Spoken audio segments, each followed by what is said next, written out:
Sasa. Okay. Okay, good morning, everyone. I'm still in the, Austin, I'm sorry, I'm still morning. Good morning, everyone in this side of the oceans, and good afternoon, the people who are freezing in Kenya. And welcome to this session. It's on internal family systems. And as usual, Saya will start us off with his spiel, and then I will welcome the panelists. So, Saya, start. Yeah, so welcome everyone. There's a Kenyan expression. It's very Kenyan. It is so Kenyan. It's there in our mother tongue. Actually, I even argue that the thinking is in mother tongue. And the expression is in Swahili called nilijita mkutano, loosely translated to I called myself for a meeting. It's the expression we use when you're either going through serious difficulty or you are going just through some set of challenges, whether it's mental, financial, academic, when things are not really going too well and you need to get yourself together, put your act together. You literally have a meeting. I think Kenyans medicate on humor and sidebar. I think we need a session on that. But back to this. However, interestingly, it's imagined that this is really a truly psychological phenomenon. One of the expressions put out there in the world is that truth is so important that at times it comes guarded with an army of lies. This is used in politics, it's used in the arts of deception, but there might be more truth to it than just merely in the spheres of politics. That truth, what is truly true, is at times so vital that in a bid to protect it, it is coated with quite a number of lies, things that are really not fully accurate and entirely true. Maybe a way to unpack this would be to go to a text I like that's found in the Bible. And why I like it is because in true Eastern fashion, it's told as a story. In fact, we may end up examining two of them. The story has become so familiar that it's also an English expression in itself. It's called the story of the prodigal son. In this story, we are told of a wealthy man who had two children, two sons. And for some unexplained reason, because the story does not endeavor to tell us psychological advancements, it just reports that almost seemingly from the blues, the younger son does something that is unthinkable in Eastern culture. He basically, in a very bold and thinly veiled fashion, wishes that his own father was dead. This is indicated by his request for the share of the wealth that belonged to him. Now, you need to understand, wealth only passed from the father to the son at death. And therefore, for a son, let alone the younger son, to request for the portion of wealth that belongs to him was nothing more than him outrightly going all out, saying, Father, I wish you were dead so that I could inherit what belongs to me and proceed. What's more shocking is what happens next. The father actually grants that wish. In proper Eastern fashion, that son would be chided and probably castigated for the boldness of his actions. But this father from the blues decides and parts the wealth and gives the younger son his share. What happens next is, now with the privilege of hindsight, nothing more but a revelation of what was truly happening inside the son. In other words, what the son had said was the untruth. It was the lies. It was a system of lies that was protecting what was true to him at the core. Because no sooner does he receive his wealth, he packs it up and he makes it to this unnamed location, this unrevealed location that is only described with these words. It was a far away country. It would appear that his external actions indicated that the son had fallen out not only of relationship, but also of favor and of interest with whom, and only found relief and interest in a faraway place. And yeah, not only that, the values he now began espousing in the new land was so different. The scripture summarizes it with one word: he wasted his substance on riotous living. And then not too long after that, a famine visited the land. And because of want, having wasted everything, he joined himself to a farmer on the land who made him in charge of the pigs. This was not only demotion, it was also derogatory to him.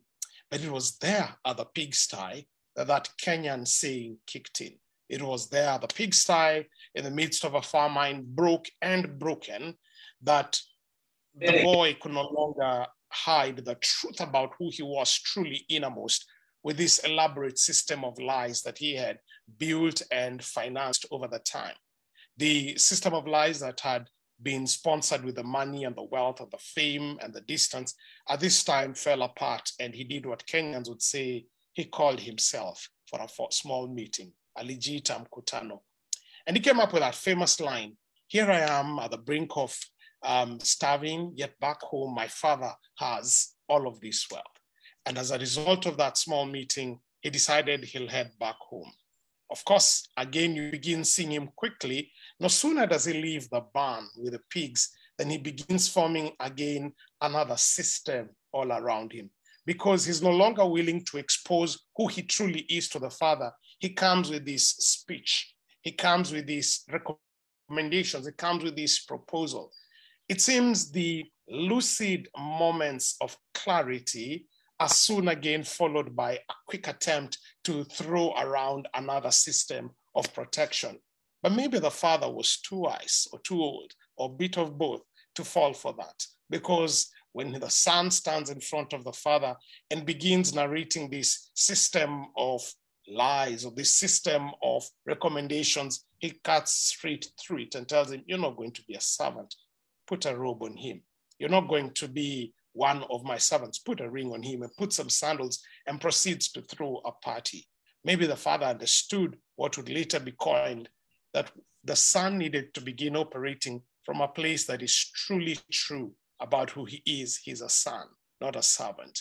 And that all these attempts of trying to become a slave and do all of that was going to rob him of the beauty of living up to who he truly was. Maybe many more of us today, like that son, need to have those many more small meetings. Or maybe we need wise old fathers in our lives who are able to help us steer right through the systems we have put around us to protect or lie to ourselves, and begin guiding us to who we truly are at the innermost core, so that we can begin operating from the base of who we truly are.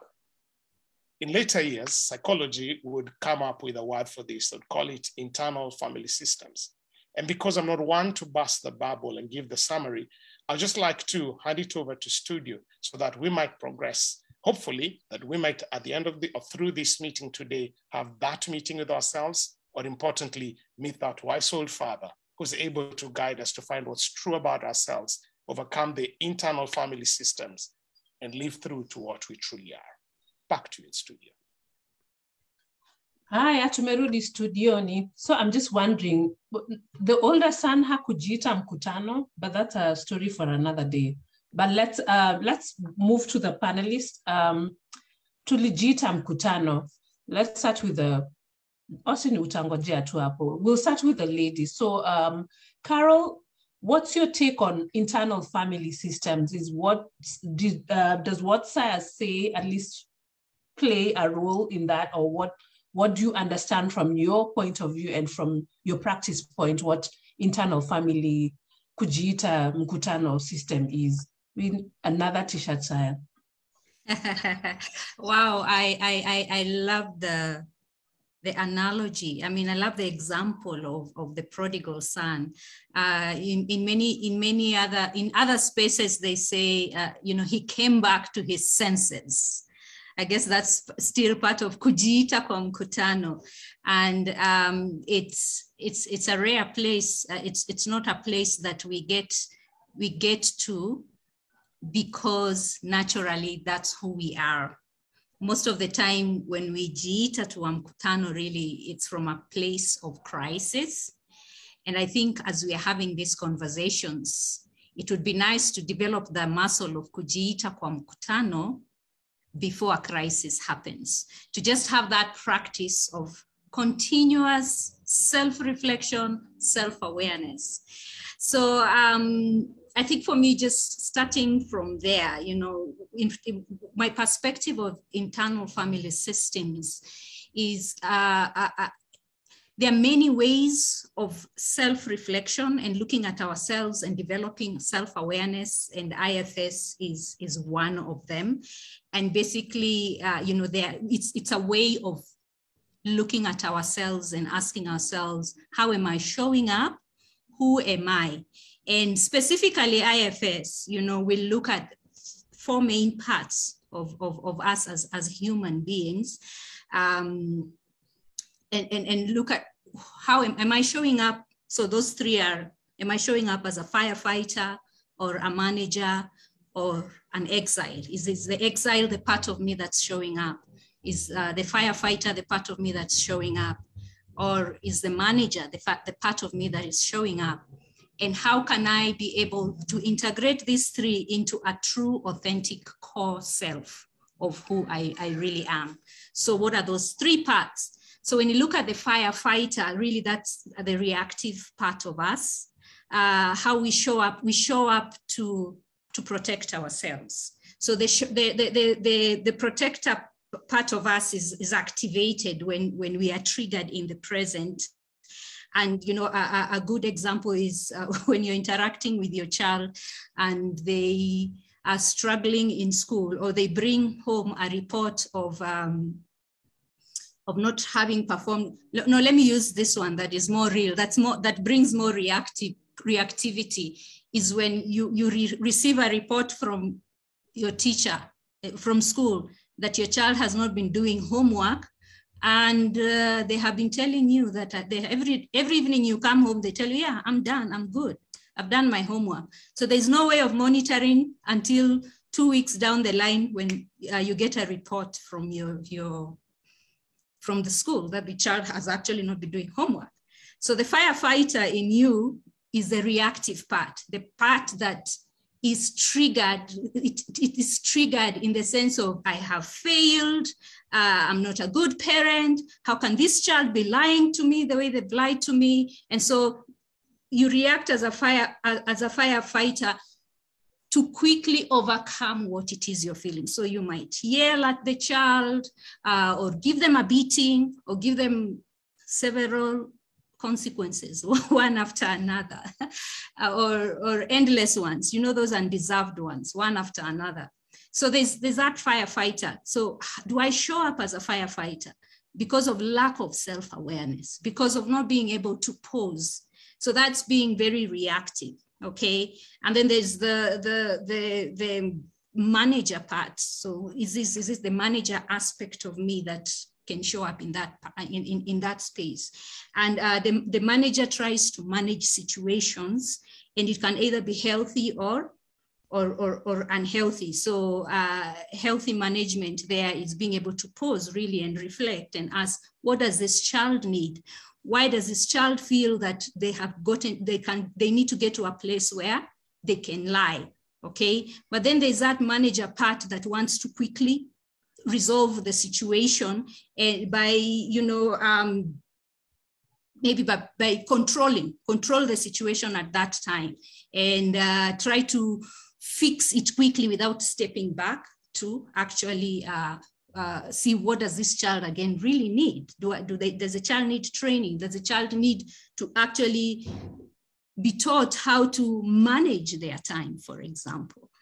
Then the other part of the internal family system is the exile.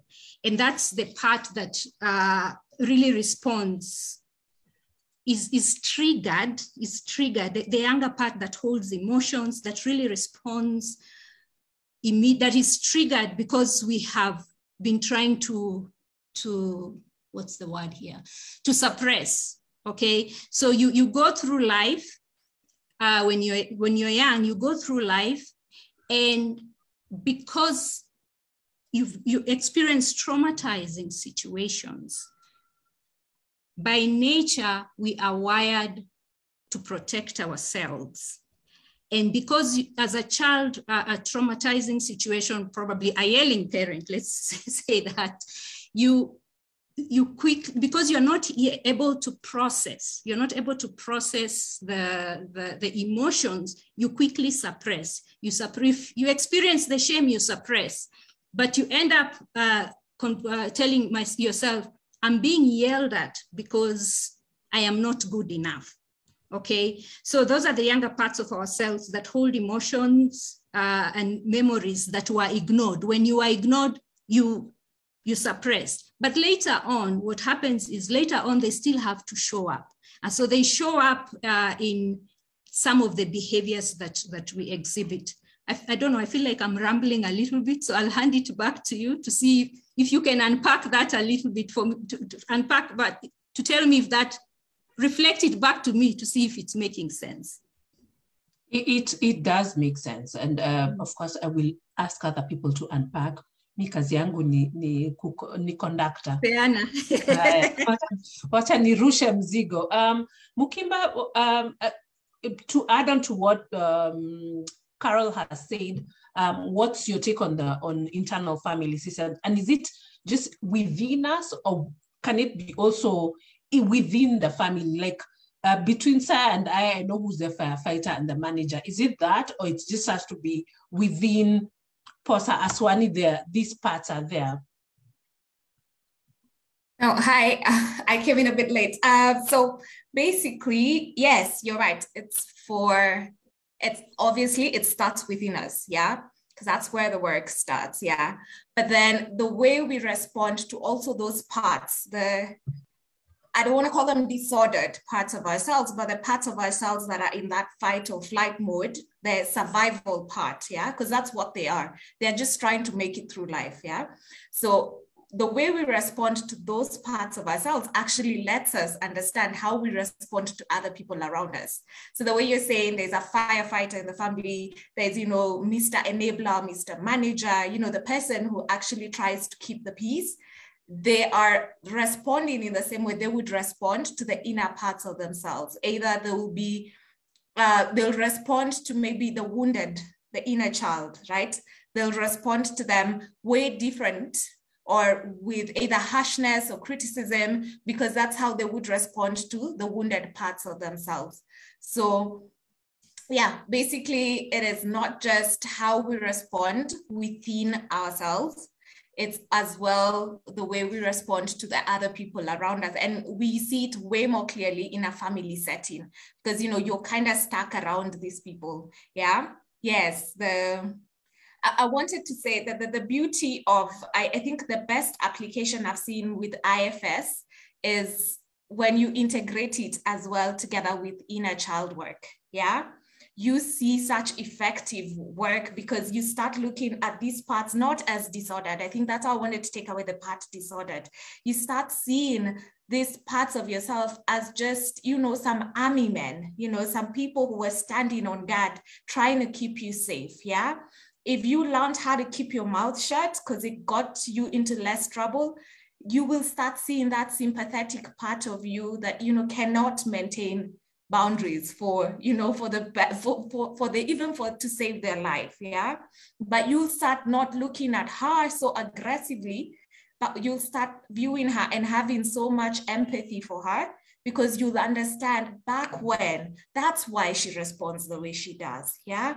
That's why, I'm aggressive when I meet certain types of individuals, because there's a part of me that, again, is triggered and it responds to these people in that fashion. So when you incorporate IFS and inner child work, at the end of the day, the wholesome therapy techniques, it really makes a difference in people's lives, because these parts, you're not meant to look at them as horrible parts of yourself, because we all have an exile, we all have a manager, we all have a firefighter, we all have all these parts.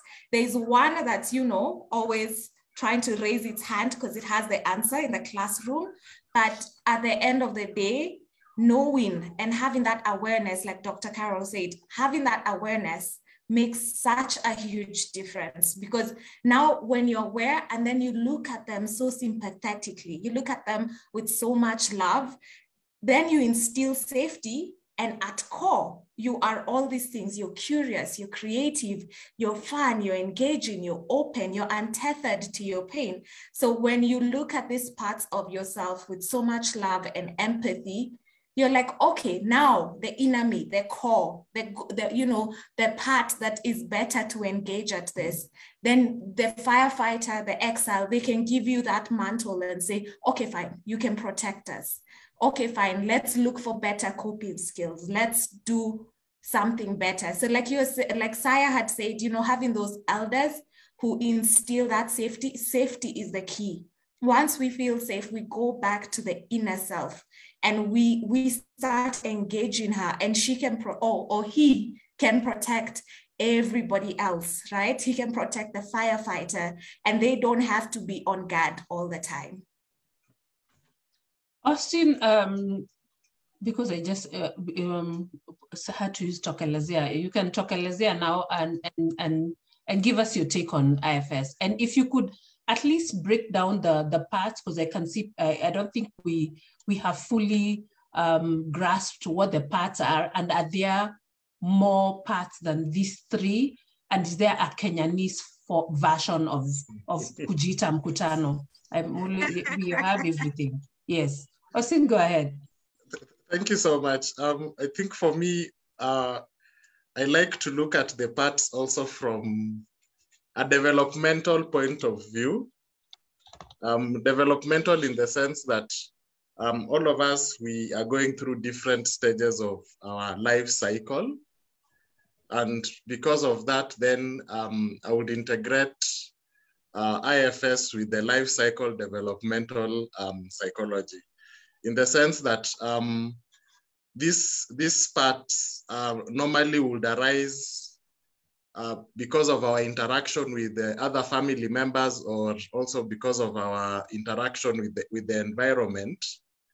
And the parts kind of are helping us to respond to that kind of interaction. So as my colleagues have rightly said, you would find that it's like having a personality type within a family, or having your own set of beliefs, thoughts and feelings, and then it defines the part that you are actually exhibiting. So for example, there are places or there are families where you would find people are experiencing abuse, they're experiencing neglect, they're experiencing humiliation. Other times you'll find maybe within the family you have intimate partner violence, and the children are observing the intimate partner violence as it's taking place. Other time you'll also find maybe there is domestic violence, and so the whole family gets to experience trauma. And so what happens is that because of this, then as a coping mechanism, you would find the exiled part. If I experienced trauma in my childhood because of these examples I've given, then I have an exiled part of me, a version of me that gets exiled. And later on, when now I start being a young adult, getting into intimate relationships, it's like now the experience I'm going through as a young adult also now gets to be exhibited in these parts that I had already put aside. So for me, that's how I like to look at it, that you can look at these three parts also from the point of view of life cycle development. For example, the manager, as the protector of the system, you would find because of your current life situation, maybe you have to start managing issues. You have to start dealing with issues. You have to start keeping systems stable. You have to start looking at things from an awareness point of view. So the manager part really then comes up. The firefighter, you'll find a lot of times, from a literal meaning, firefighters are like problem solvers. So you'll also find that even when you're dealing with trauma, you want to look at what is it that I can actually do about it. You know, for instance, if someone came into a room and shouted fire, the firefighter would already jump and they want to go and deal with the fire. Whereas maybe the manager might ask you, what kind of a fire is it? Is it a gaseous fire? Or is it a petroleum fire? And in terms of emergencies, you don't want to speculate. You're like, this guy is really wasting our time. So you find, because I'm the manager, I want to know what is the correct way of dealing with this system. And based on that, then I'm able now to confront what needs to be confronted.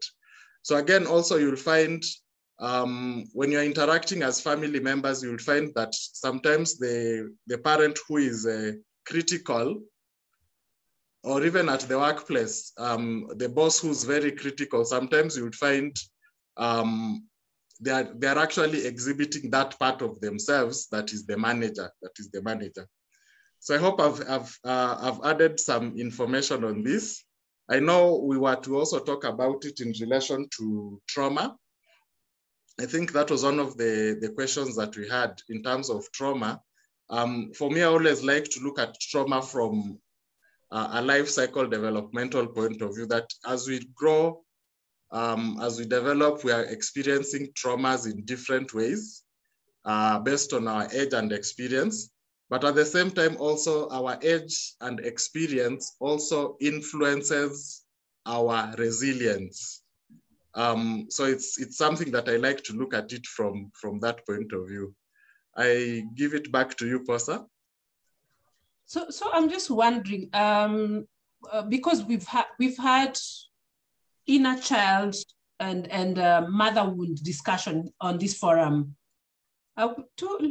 like 3 weeks ago, and we're going to have because of course the men demanded the father wound in sometime in August. What's the difference between inner child, mother wound, father wound, and internal family systems? Carol, because we started with you, can you, I know, I'm sorry. Yeah. No. I mean, they are so interrelated, because your experiences in your past, the wounds that you have experienced in the past, and the traumas that you have experienced are the ones that determine how you show up in your way of coping. Okay, so for example, again, you when you were young, you experience neglect. And when you experience neglect or physical abuse or even sexual abuse, shame is very much associated with that.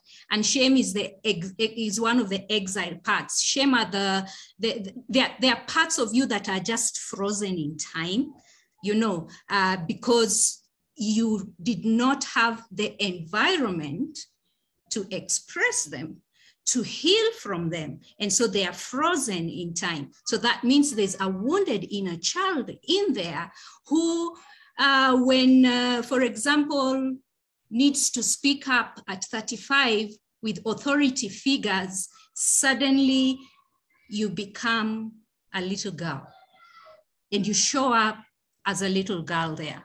And so you could find that even your voice is shaky, your voice is, or you use a certain sing-song kind of voice, you get, because those feelings that were meant to be expressed and experienced went into exile. You show up exasperated, you call up pity parties a lot more. The way that you show up in crisis is more like a child. And so you find that sometimes you invite people to come in and rescue you without even knowing. That's just how you show up. Or you become so tongue-tied in trying to express who you are or express your needs. So that's the inner child that is wounded based on whether it was father wounds or mother wound that is showing up that way. Okay, and so it's very much, it's not possible to even draw a line because they are so interconnected. I think IFS helps us to be able to recognize the wound that is there, that the part that needs to be healed in the inner child, so that now we begin to do the work. So there's the one that shows up aggressively because maybe you show up as a manager to want to control situations at 35, because again, you could have felt very helpless when you were young. So there's woundedness there. But now you want to be able to make sure that you control your space and you become very controlling. And so again, that draws out the fact that however we are looking at it, whether from an inner IFS perspective or an inner child that needs healing perspective, the point here, which, you know, and Mukimba said, is that we need to, first of all, recognize what it is, how we are showing up, which part of us is showing up. Is it the inner critic? Is it the child who is feeling ashamed and embarrassed? But the important thing is, beyond recognizing that, is to actually recognize that you bring in a lot of compassion in that space. I am showing up this way because I want to protect myself. It's just an ineffective way of protecting myself. So for me, self-awareness needs to come with a lot of self-compassion, okay? Because one of the things is we are aware, you're like, okay, I'm showing up, I'm being aggressive, or I'm acting like a little girl in this space, or however else I'm showing. But what do you do in that moment when you recognize this is what it is? And that's where self-compassion comes in, because you realize the only reason I'm showing up this way is because those are the only skills I have to protect myself.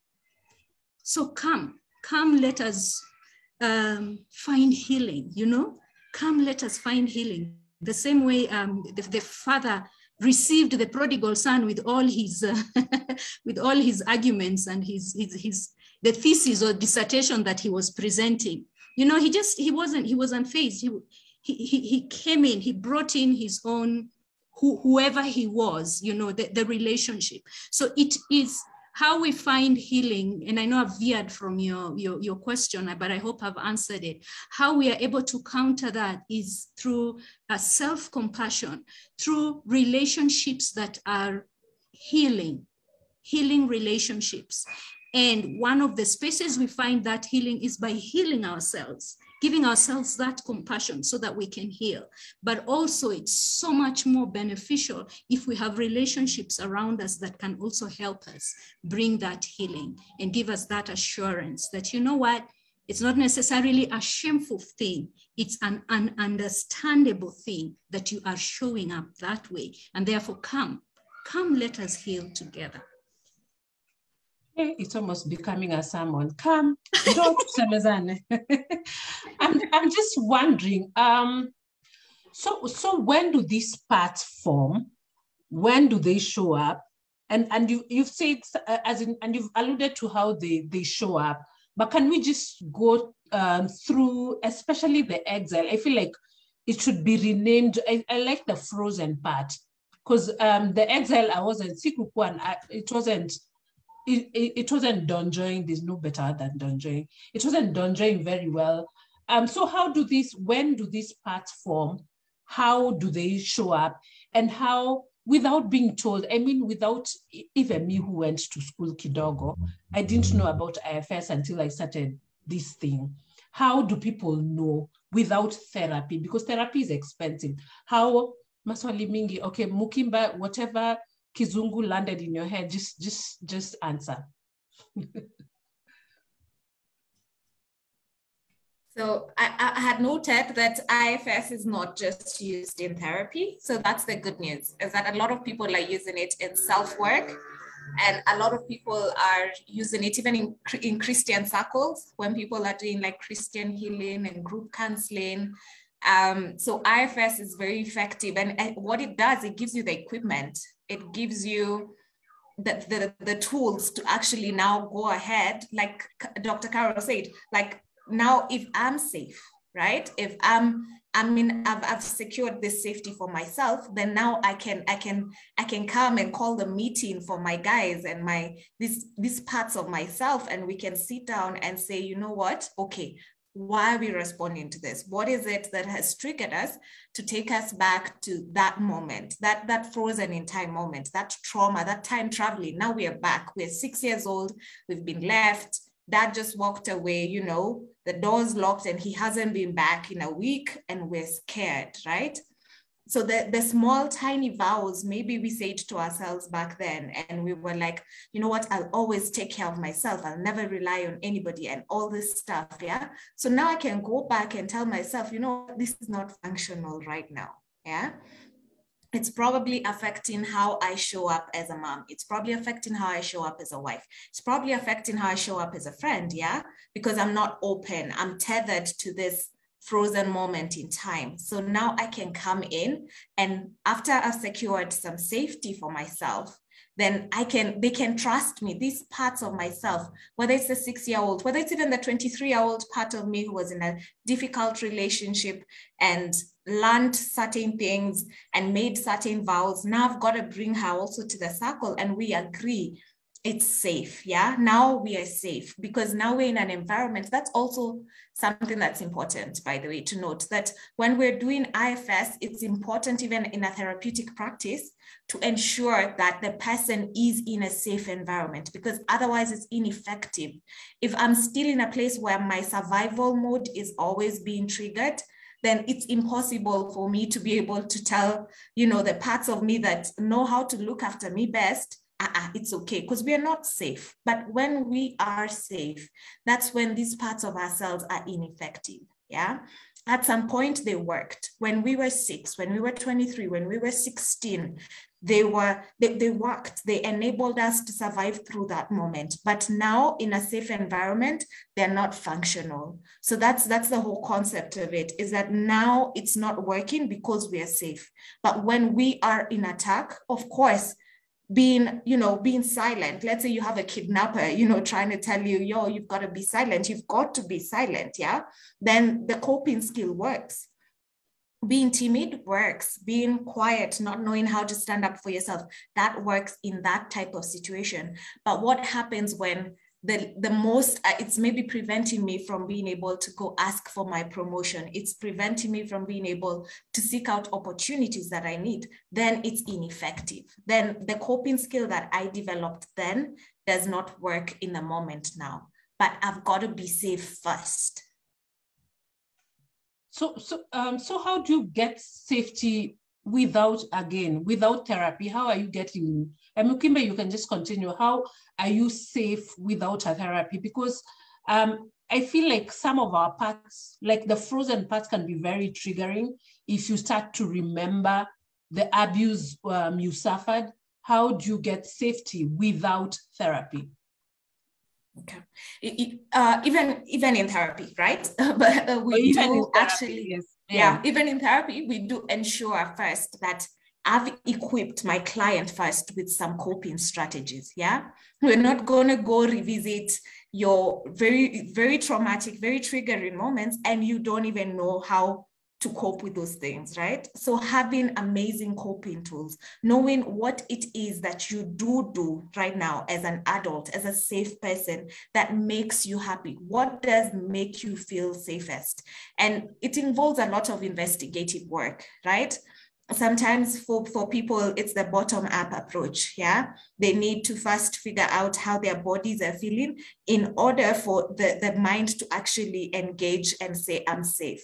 For some people, they need those thoughts first. They need the thoughts of safety in order for the body to actually get to a place of calming down. So we'll investigate. Slowly, you've got to be curious with yourself, yeah? Find out, what is this that I normally do that always makes me feel safe? What knowing yourself, yeah, again, the self-awareness, asking yourself that question constantly. Maybe it's a relationship, like we said, healing relationships. Maybe there is a person who honestly I feel comfortable, like there's a sense of my shoulders leaning back, yeah? So that sometimes also religion, being able to have, either a Christian or an Islam or some place, that safety where, especially God, spirituality, that also does instill a safety. And then now you can come in, but you've got to have those coping tools. What is it that you can do to ensure your safety? And then now go visit those places. But it's not advisable to go poking around some really painful wounds without a plan, because it's very triggering and it is tough. Okay, got it. So Austin, what's the connection between parts and substance and process addictions.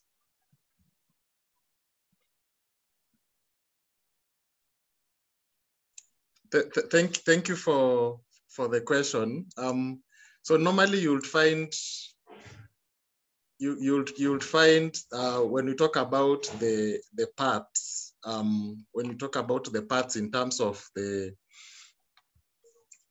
responses or the personalities or the types of families, so to speak, you'll find that with these parts, it's like you're exhibiting certain beliefs or certain thoughts and certain feelings. And if I was to relate it also with addiction, addictive behavior, in a sense, can be exhibited also in your thoughts and feelings and your beliefs. So I remember 2 weeks ago, was it 2 weeks or 3 weeks? It's a few weeks ago when we talked about process addictions, and we also talked about substance addictions.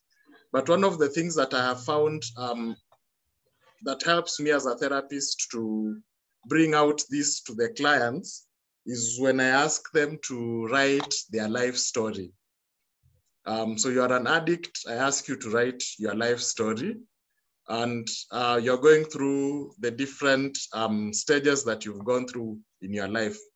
You'll talk about your childhood, you'll find yourself talking about your school life, talking about your family relations, with the family composition.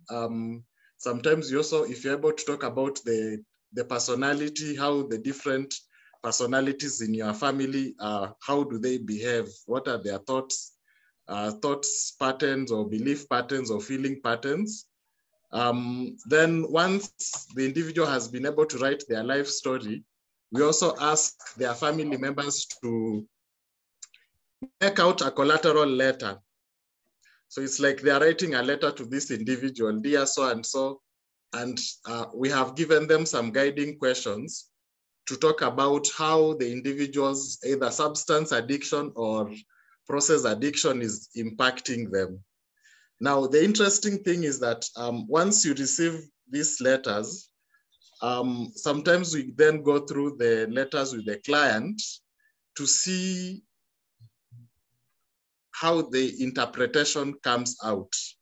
And many a times, whenever I'm doing the interpretation, you will be able to hear instances of the life story that show the exile, instances of the life story that show the manager part, and instances of their life story that shows the firefighter part. And so now, once we're able to identify this, then as my colleague has said, if the client is in a safe space, if their coping skills, if they have been able to improve on their coping skills, we then start the process of unburdening. I think that's the word we use, the unburdening process. And here is trying to see the exiles. Can we be able to heal the exiles and also the other wounded parts? For example, you had asked about the father wound. Maybe I'm listening to the client's life story, and they are saying that their father was absent either emotionally or physically or abusive, or they had this overly critical character. And at times what happens is that it's like they are drinking or drugging to deal with some of these pains that come out of the father wound. They're having low self-esteem. Sometimes they could be having loose boundaries. Other times, maybe their relationships do not seem to be fulfilling because of the choices that they made, that they make. So once I'm able to now help them to identify these wounded parts, is now to kind of bring out that the experience that you had in childhood of this absent father does not necessarily mean that now it is your core experience as a young adult. Because again, maybe you'll understand, my father was absent because of work, but now I'm an adult, now I'm able to understand that, oh, he was absent because of work, maybe because that was the circumstances that were presenting him at that particular time. So here for me, I like to ask the client then to release some of these painful memories. Some clients, what they do, they will write another letter and burn it. And for them, it is like ceremonially releasing these painful memories. Others will do a burial for that. And then now that I've buried this painful memory, then it means I have let it go from my system. It is outside of me. So kind of like using some imagery to be able to exhibit that. I hope I've answered your question. Yes, it's very clear, and I can see why we used to do academic fires. Joseph Ndonga, I hope you're not listening to this. Joseph is our father. My other question is, so how do you go about, apart from just the burning ceremonies and everything, how else do you unburden and kujiita mkutano properly? As in, are there other ways to unburden these parts, and are we supposed to get rid of them completely, or we can keep some of them? Carol. Yeah, I think there are many ways. Already Dr. Austin and Mukimba have just talked about being able to have that meeting with yourself. But for me, one, you can never be able to completely rid yourself of this, because we are forever discovering ourselves. Even for those of us who've been on this journey as therapists, as clients, as clients of therapy and clients of coaches, like you go through all these many different processes, but you're realizing that you're forever unpacking, you're forever uncovering. I think for me, the best way is to give of yourself to the continuous life of self-awareness, to the continuous life of learning how to be comfortable with where you are at, not then being able to identify who is speaking now. Okay, there's that voice that is telling me, right? Okay, there's a feeling I have. So for me, I give people a very simple tool of just, first of all, looking at how am I feeling? Naming our feelings gives us so much power. And that's one of the things that we need to learn as a community, as a society, as a people. We haven't been socialized to be comfortable with feelings, and we need to begin to be comfortable with feelings, because feelings are a gem. They tell us what we need to pay attention to. Feelings tell us there's something wrong. They should be our friend, you know. But what have you been told? When you're angry, you're told, why are you angry? Stop being angry. Why are you crying? Stop crying. Stop bringing these feelings in this space. So let's learn to identify feelings and befriend those feelings, because those feelings are actually telling us what we need to pay attention to. Okay, so this is anger. This is anger. Okay, no, today it's not anger. This is more of a frustration. So there are also different intensities of feelings. And sometimes we would not know what feelings we are having. It depends, again, like what Mukimba was saying, bottom up. Sometimes it will be physiological. I'm just feeling something here, over here, okay?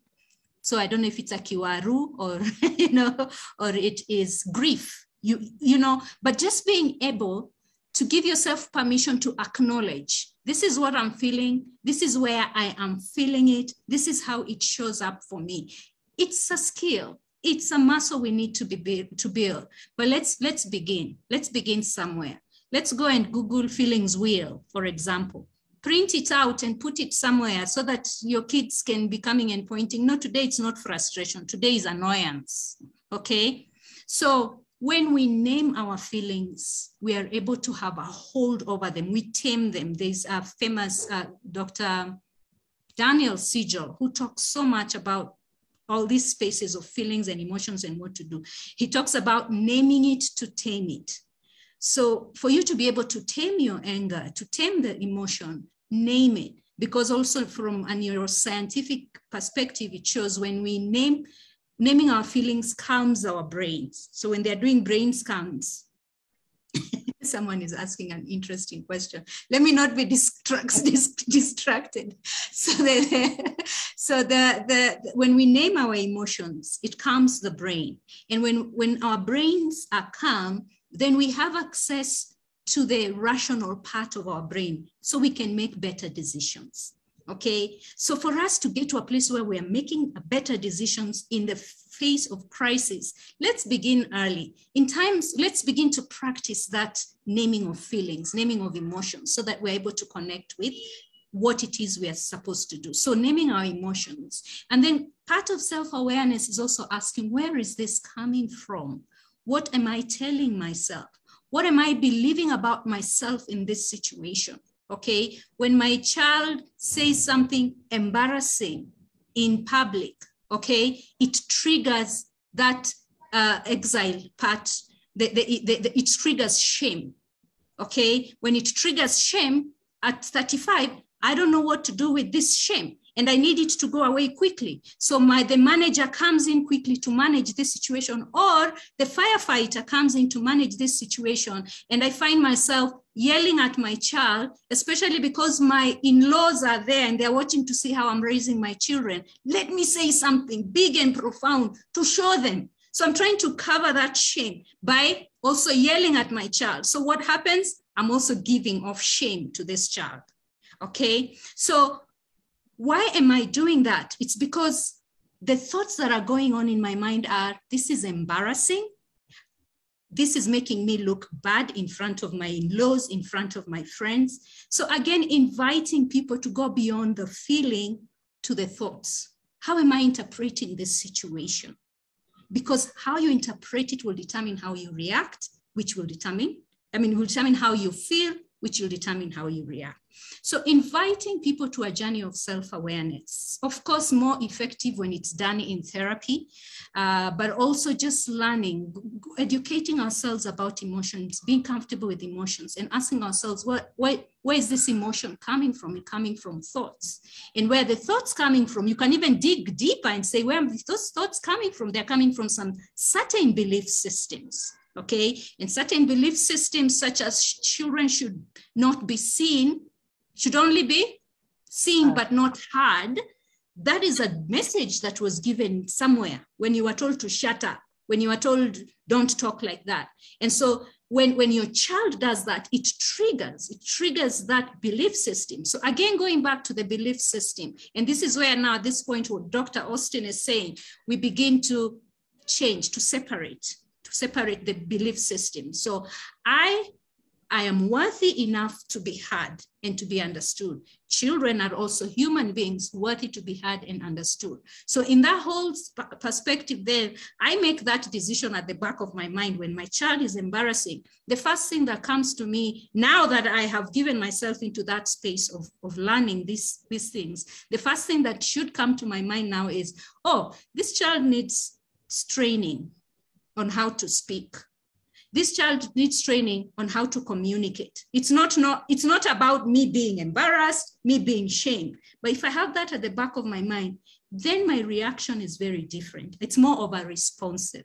So in a nutshell, really, it's just to allow yourself to be curious, to allow yourself to learn about emotions, to be curious and honest and humble enough to say, this is what I'm feeling. It's a feeling that is coming from these thoughts. These thoughts are coming from certain belief systems. Then what do I want to do? I want to release this belief system and begin to learn, to unlearn and to learn new belief systems that now will serve me better. Okay.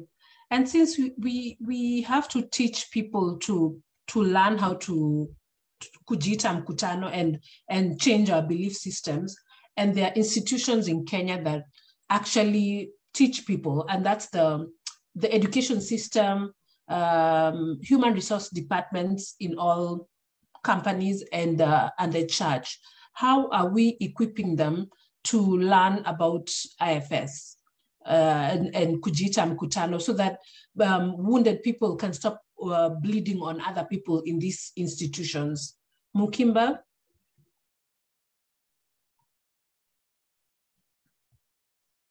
actually, I loved the analogy for the fact that I noted that a lot of the situations Carol was using were examples of a parent and a child, yeah? And most of the times we see the disordered parts of our personality, that you know, these other parts, these survival-based parts, is when we have power. When we have power and we can exert that power, people, that's when it all comes out, yeah? And the repressed little girl who couldn't speak up for herself now knows she can shout at her kids, yeah? And now she's just like, you will not embarrass me, you will not do this, yeah? And even in offices, we see this a lot. You know, you can explain why this person is so difficult to work with, but there's a wound there. There's something that is taking them again with the, you know, the time traveling to that place in time when either they felt helpless or hopeless. And they're like, okay, let me go back there. And now I'm going to show them. Yeah. So of course, I feel like this is probably something that should be advocated more. The feelings wheel should be something in every single household. People need to know how to name their feelings, and they need not to feel embarrassed about them. They're just feelings. The one thing that is beautiful about emotions is that they're external. If you think about them as just something like a cup, right? It's just there. It will end. Trust me, even though you're feeling jealous, angry, I noticed jealousy was a scary emotion, but even though you're feeling something like jealousy, it ends, release it. It's not permanent. I think our biggest fear about emotions is that we feel like I've had an emotion, now I'm going to be stuck here forever. If I get angry, how will I get out of this anger? And it's because we don't have great coping tools. So we feel like if I'm sad, right? I'm going to be sad forever. If I dare start crying right now, I'm never going to stop crying. If I let them see me as a weak person, you know, maybe I'm having a humble moment. Yeah, I was wrong. I'm sorry, I got that wrong. I'm really sorry, right? But nobody will want to go there because you're like, if ever that happens, then I'll be stuck there. And you remember how hopeless and helpless you were in that moment. And you're like, no, I'm not going to go there. But especially institutions, churches, companies, corporates, even schools, teachers as well, right? Need this type of training so that they can understand how they're passing along trauma to a completely unnecessary to another whole generation and to other people who have nothing to do with the original wounds. Most of the wounds we received were back at home. Yeah, most of them or in our childhood, right? And we bleed on people who had nothing to do with our childhood, who had nothing to do with our upbringing, because funny enough, when we do go back to our families of origin, that's when a lot of the exile behavior comes up, right? We learn to cower, we learn, you know, to appease, we learn to just stay quiet in the positions where we should probably now be explaining the trauma that we had experienced, right? And some cases, it's not 100% possible to go back and tell our bring-ins and tell our parents off. That's not necessarily what I'm advocating for, but we bleed on people who had nothing to do. Our kids have nothing to do with the fact that we were told that children are to be seen and not heard, yeah? We know it hurt, so there's no reason for us to do it back to now somebody else, and we know it hurt when we experienced it, yeah? So that just, I think that awareness, once people are more aware, they can name their feelings, of course, and also just feel empowered to have an emotion. It's just an emotion, and a lot of it, it's something so external. It's a signal. It's not telling you that we're in danger. It's just telling you, maybe we need to check this out, yeah?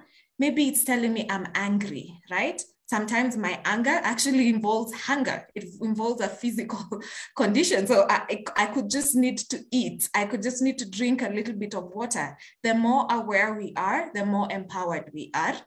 And yes, our feelings, they're not this big thing that will over-encompass us and we will be unable to move on from them. Once we understand that, we will not rely on these survival-based mechanisms.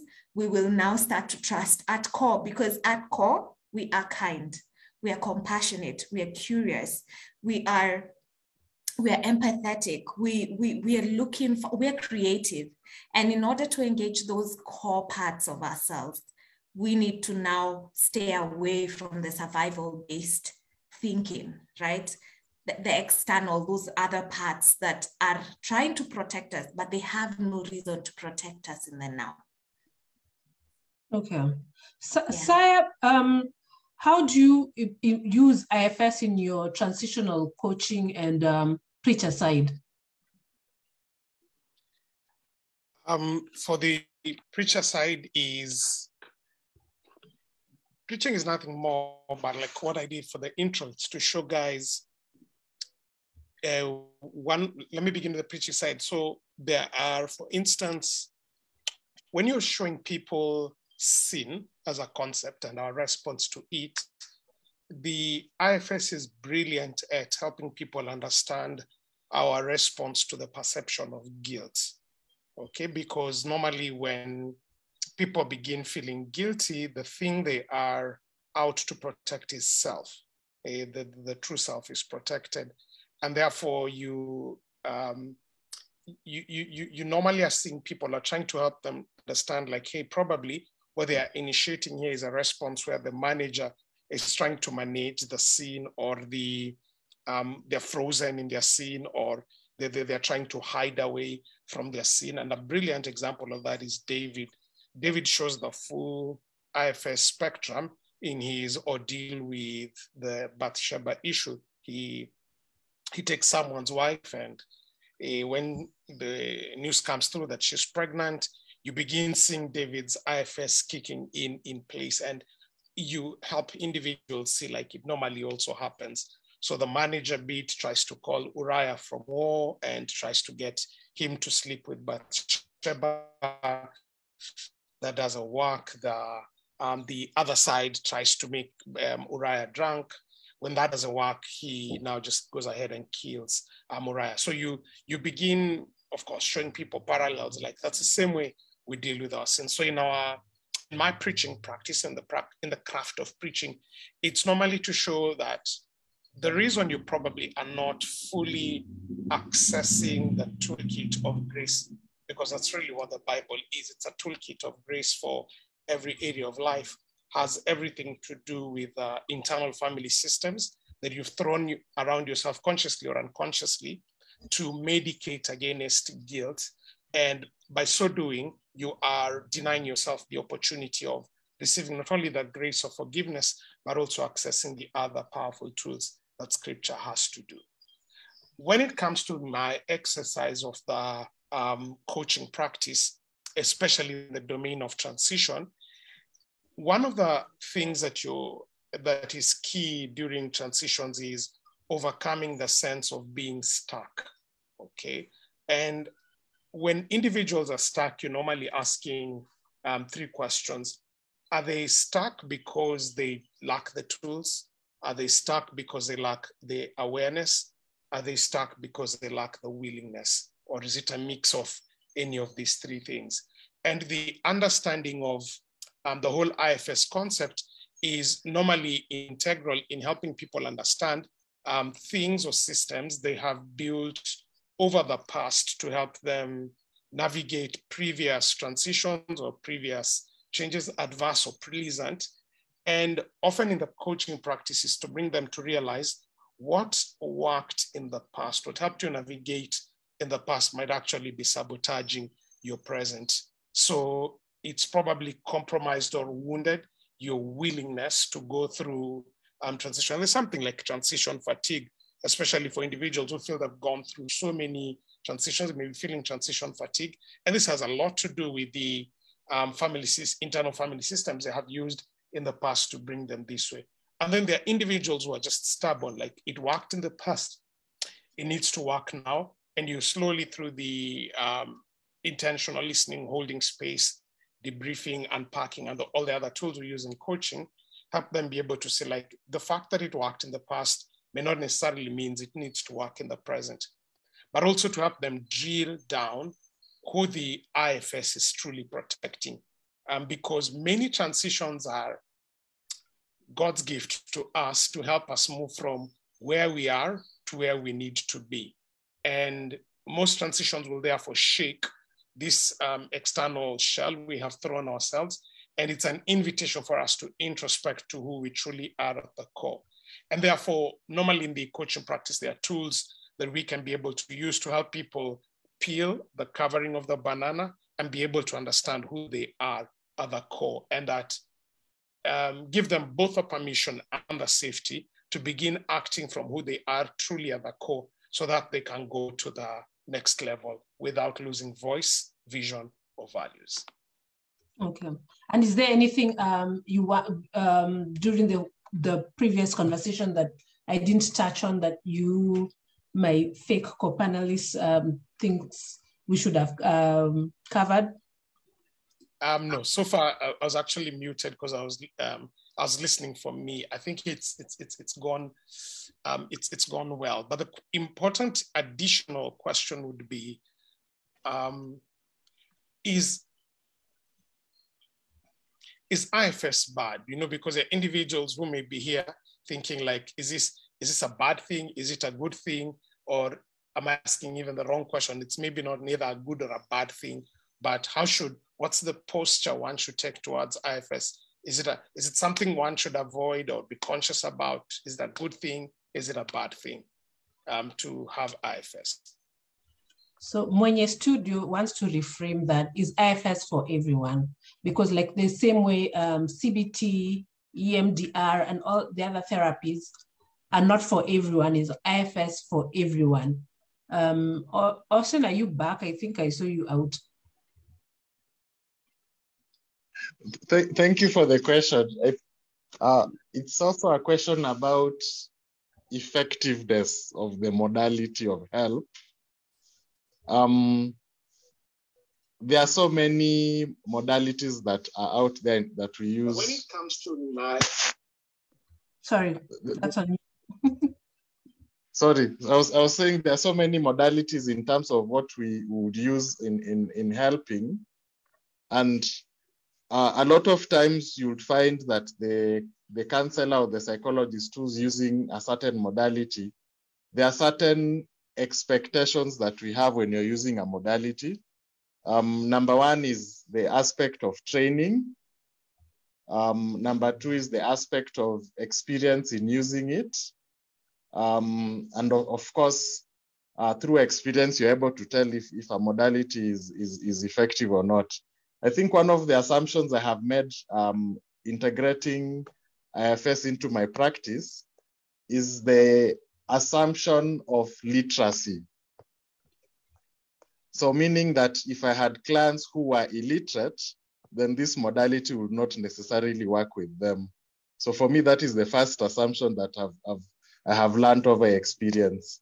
The second assumption has got to do with the wait, Austin. So my auntie in Eshivinga who went up to class 3 can get IFS. Okay, you have caught me there, but I will explain what I mean by literacy. Okay. Literacy in the sense that are you able to have a vocabulary to what you are experiencing? So like, for example, when you talk about the feelings wheel or the feelings chart, you'll hear, for example, people will talk about I am feeling bad, but when you take them to the wheel, they can be able to identify the bad they are feeling. Maybe it is mad, maybe they are sad. So that's what I'm saying in terms of literacy. Are they able to have the vocabulary to identify what they are experiencing?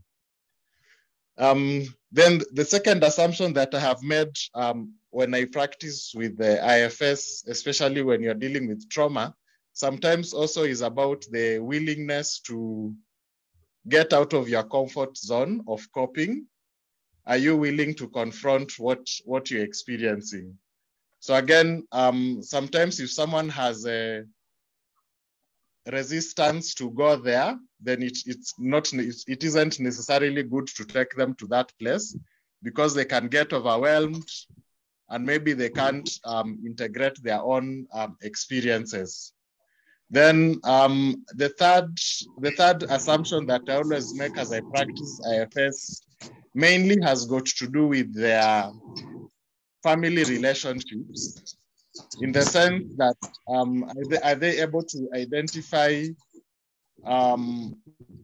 if they have gone through trauma within the family?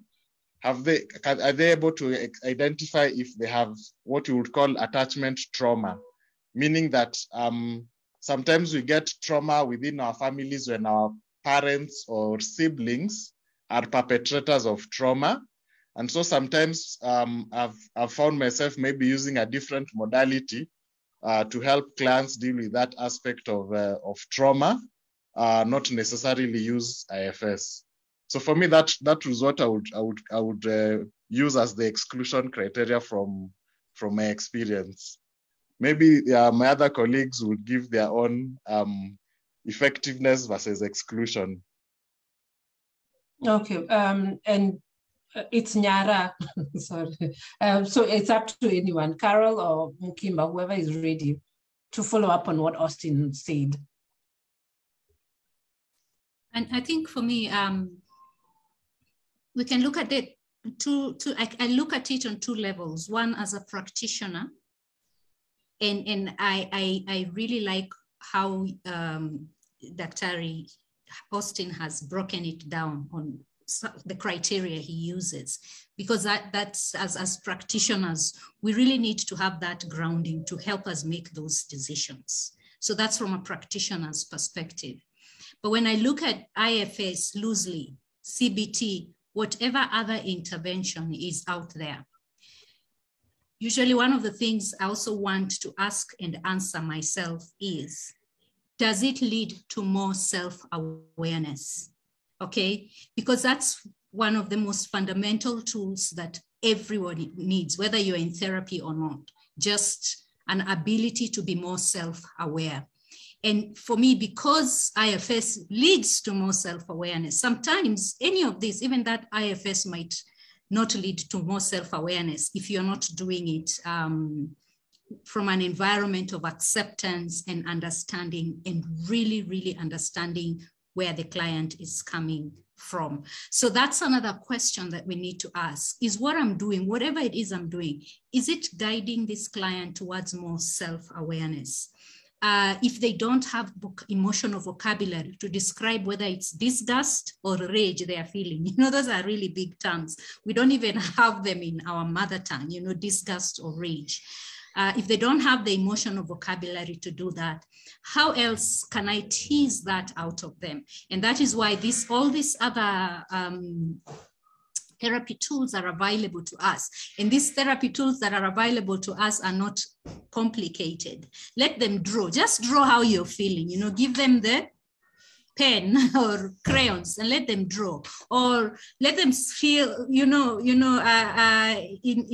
Kikuyu, there's that thing of, they said something and then I just felt something here go, Hua! Like you felt it in, the anger, you felt it here, like in your core, I don't need any word to describe that. But guess what? The beauty is that when I name it, I'm able to tame it. When I name it, I'm able to accept it.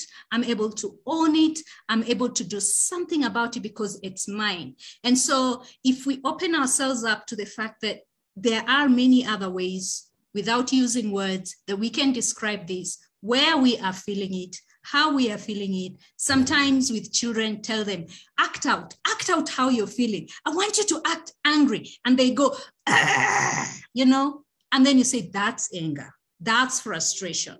So we can do play therapy. We can say, where is this doll feeling?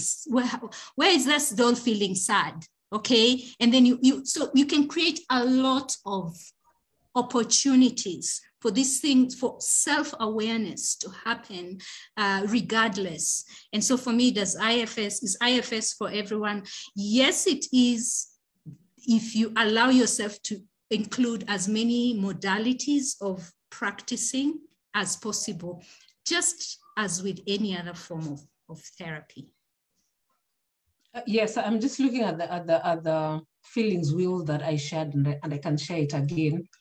and I am with all the people from Kenya who want an emotions. What was it? That emoji that just says "weh," and from the practice of medicine, in Kikuyu land or something, a patient would tell you "dena kihoti," and you were supposed to figure out which kihoti is this. Is it for the stomach, the back, or they have a problem with mahede? And you had to understand which part of the bones are aching. So I think you're right. We need to get local solution. My auntie in Eshivinga can understand, because that feelings will is ridiculous, and Kenyanize the solutions. Dr. Lillian, do you want to go ahead before Mukimba? Yeah, I see your hand up. Just go ahead. I wanted to ask a question, so I don't know if this is the right time or I wait a little bit. You can always ask questions because we need to be winding down anyway. Ask. So my question is, when there is usually trauma in a family, it's usually an interaction of two or more people that have resulted in harm or pain in one of those people. I also listened to a podcast called Therapy for Black Girls, and they were talking about the mother wound and other types of wound that happens in the family. So my question is, for true healing to take place, because often one person is the one who has realized that they have suffered trauma in the family and they need to get better. And it's especially in Africa or in Kenya, it's usually our generation, the 30-year-olds and maybe 20-year-olds who have come to that realization. And probably the trauma is from the parent generation, which usually does not have the vocabulary, as you have discussed, to name their feelings, to name to take responsibility for some of the wounds that they may have inflicted on their children, whether knowingly or unknowingly. So for true healing to take place, more often than not, a reconciliation needs to happen, but you find that there's a generational gap in, more often than not, in the older generation realizing that a reconciliation requires, two people to meet their part. So how do you address this gap when it comes to communication, the need for therapy, or even the realization that there is indeed a problem in the family? Maswali kwa wanafunzi. Who wants to take that up? Mukimba, do you want to take a stab at it?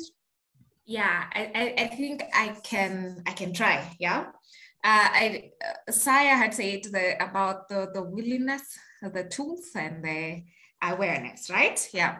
So I've noted that the generation for our parents responds better, right? Like auntie from, is it Ashibungu? She responds. Okay, sawa. She responds better, yeah? When you get her and her girls, right? And they can come and talk about these things. That's why these conversations, they're good when they start in the homestead. And maybe, I guess, because we were still children and it's tougher for the generations to see us as adults, there needs to be somebody in their generation who says, okay, let's have these conversations. I felt that that's made a huge difference. When auntie and her girls, they drink some tea and they get seated down and they just, they have those conversations. They seem to now, go like I noted for my mom and her sister, right? They sat down and they realized that their father was not a necessarily good guy, right? And they had never had this conversation. Nobody had ever shared that they had a problem, that the way he communicated to them was difficult. But I feel like once they drink that tea and they sit down, they might have to have that healing first on their own. That's why these conversations need to be had. Back at the, I don't know, is it under a tree at the village, right? They need to have those tea conversations. Then maybe, just maybe, we can come in together.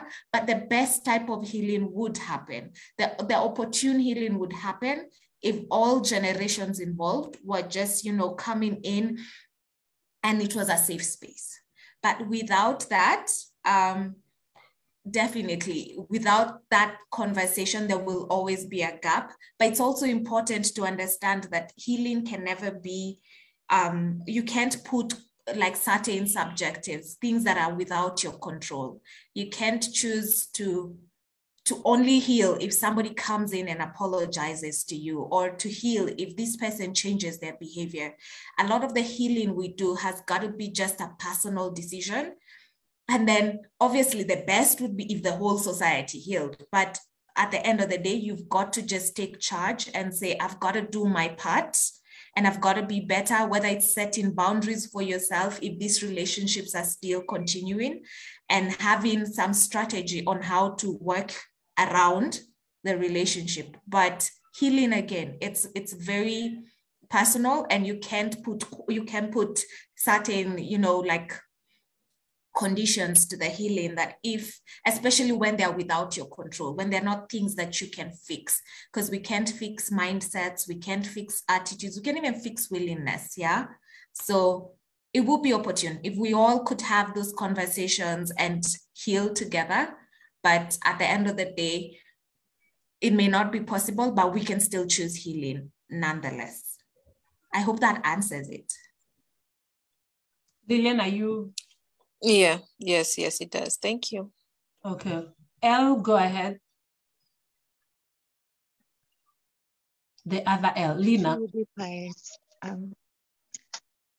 Is it, how would I put this?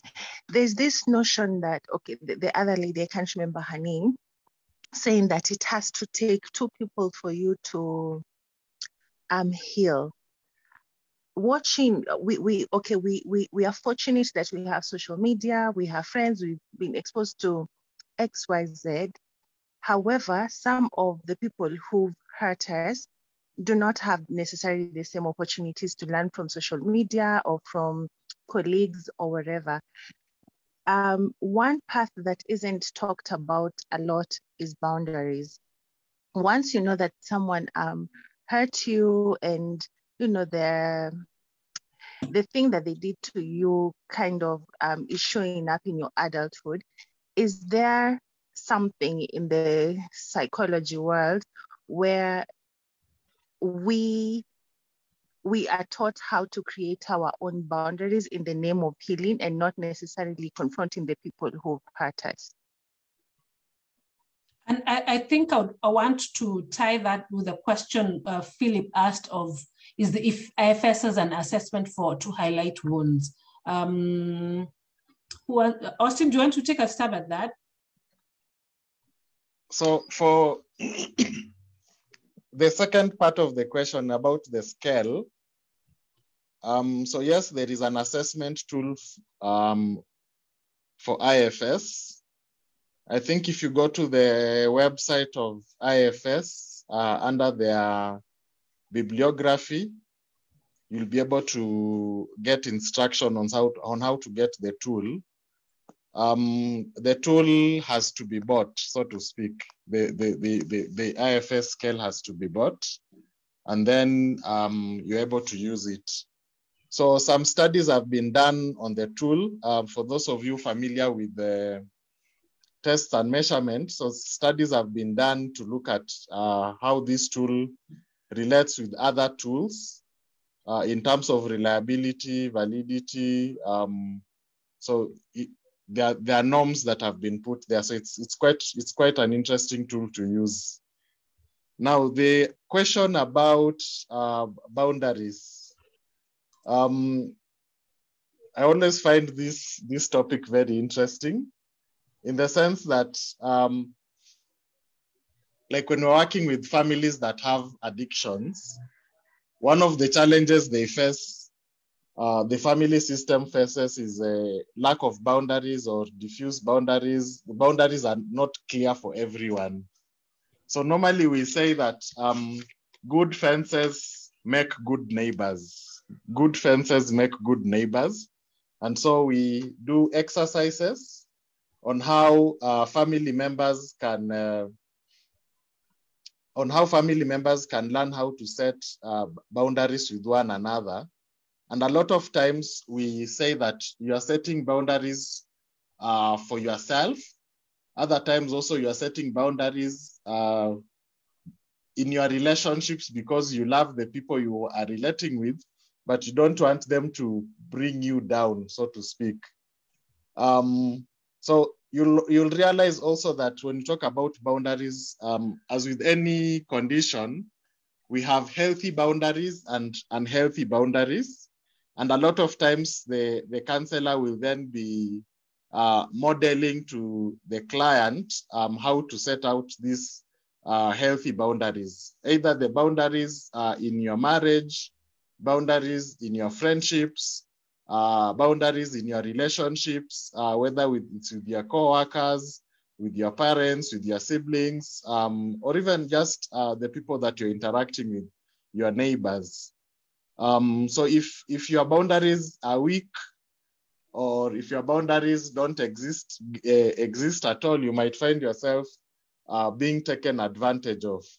So there are many books on boundaries. There is one book, I'm trying to remember the name, but for those of us who are in Kenya, we can find the book at Keswick.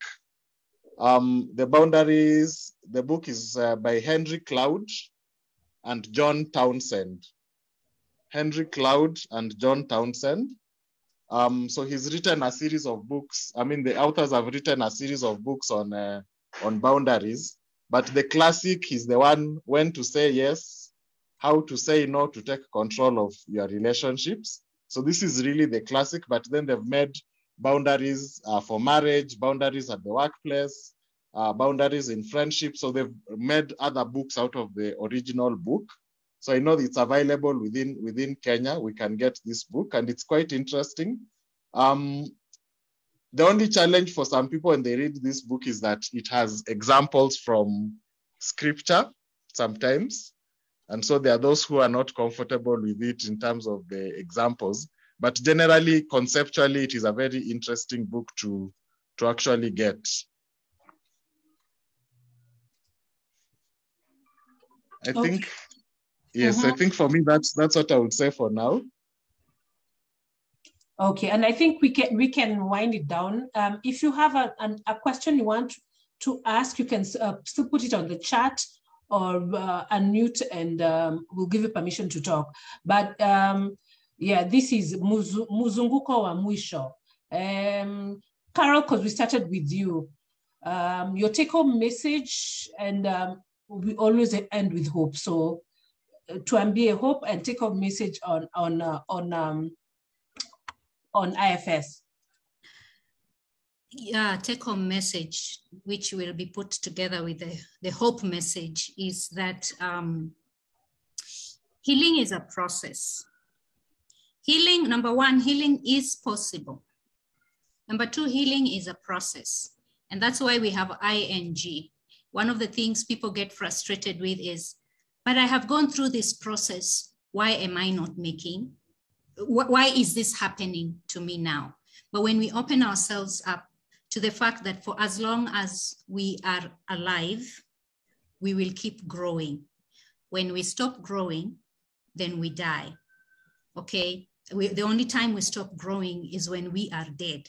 And dead here could mean dead physically, not physical death, but dead emotionally. And we don't want to do that. So let's allow ourselves to keep learning, whether it's IFS or any other space. It's okay to keep learning. It's okay to discover something that you are like, oh, I thought I was past this.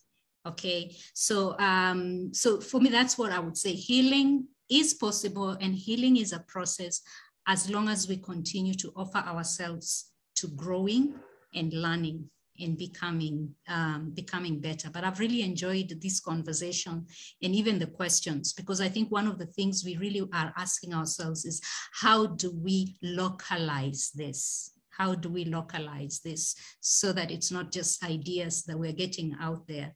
But when we realize that we are all human first, before we are even male or female or black or white, then we realize that if we allow ourselves creativity, there are so many ways that we can reach even that mama from Obu, what? Eshvinga. I didn't say Eshvinga this time, Eshvinga. Okay. Eshibinga, yes, Eshibinga. Yeah, that from creativity, we can still reach her because she is human first before she's any of these things. Okay. Mukimba, go ahead. The first thing I really wanted to share is something that helped me when it came to boundaries, right? Understanding that boundaries are not, I think a lot of us feel like boundaries are this mechanism that we can sort of put in place and we can fix how people respond to us, yeah? And that just leaves you feeling very disempowered. It makes you feel like it's not working. I set my boundary yesterday, but nothing is changing. But once you understand that, yes, there are fences, and it's good to show people where the demarcation is. Like this is my limit. We are not crossing this. But what will I do in the event that this boundary of mine is crossed? Because we cannot control people's behaviors. So understanding that definitely now gives us the power. Understanding that these are my boundaries, right? And these are my repercussions. But even though you do not understand what this boundary means to me, because again, boundaries, they personality types. Again, my triggers, my traumas, maybe I'm not trying to re-traumatize myself, right? So understanding that gives me that empowerment of saying, then I may need to remove myself out of this situation, or I may need to remove you out of this situation because this is my space. But understanding that our boundaries, they're not ways to control other people, for me, felt like the most empowering thing. So I wanted to share that because that made a huge difference. That we cannot control people, but what we can do, we can feel empowered knowing that I have a repercussion for, just in the event that you do not respect my boundary, just in that event that I have a strategy that leaves me feeling empowered. And yeah, I think my takeaway for IFS is it's very effective. And the good thing about therapy is that it's not limited to just one type of modality. It's not just limited that we're like, okay, now we're going to do IFS, right? We incorporate the wholesome person, the beautiful person who at core we all are, right? We said we were creative, we were curious, we were compassionate, we were empathetic. That core person is the same in each and every one of us. And it may manifest differently, but at core, we are healed souls. So just understanding that and understanding that even though you're not going through like maybe one-on-one therapy or group therapy with a practicing counselor or a psychologist, that at the end of the day, being aware and also treating those parts of you compassionately and kindly and just facing them with some curiosity and trying to understand them. Like, a baby throwing a tantrum, shouting at them may not get the results that you want. Disliking them may not get the results that you want, but give them, a nice long hug and promise them that you're going to sit there and be with them. Like, I love play therapy. And, when you're dealing with children, it's so exciting because you see the effects and how applicable they are even to adults. That if I just sit there and allow you to feel safe, that somehow you have those tools, they are within you. That equipment is within you, and you'll find a way to come back to center, to come back to now the inner self. Yeah. Okay. Austin? Thank you so much for organizing these sessions with us. For me, they are also learning experiences, listening to my colleagues and also the questions that come. I think for me, the key message I will just add is about people being resilient. Majority of us were actually resilient. We are able to face life challenges head on as they come. Some of the challenges that we are facing, there is no manual on how to face those challenges. You learn by doing. So I think it's just to encourage us to continue being resilient. In case we have challenges, also to seek out help from others. That will be my closing comment for now. Okay, and Sir, because you have all the English for the nose, for our whole house. Go ahead. Really?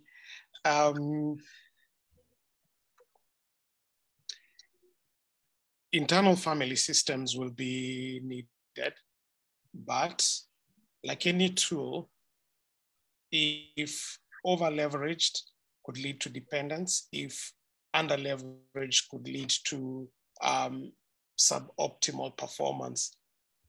With all things, what is needed is awareness about what they really are and balance so that we can be able to leverage them properly. These are tools to keep us safe, but they need also to be guarded well so that they do not become tools that hinder us from becoming all we should be. So thanks again for the convo.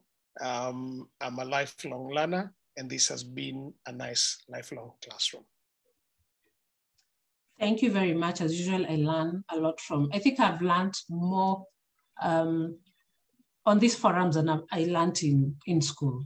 And thank you very much. We are still continuing. This is the first of the series on family trauma because I had been avoiding this topic for too long. Next week, we are going to talk about attachment systems. The same way you got this link, you shall get it.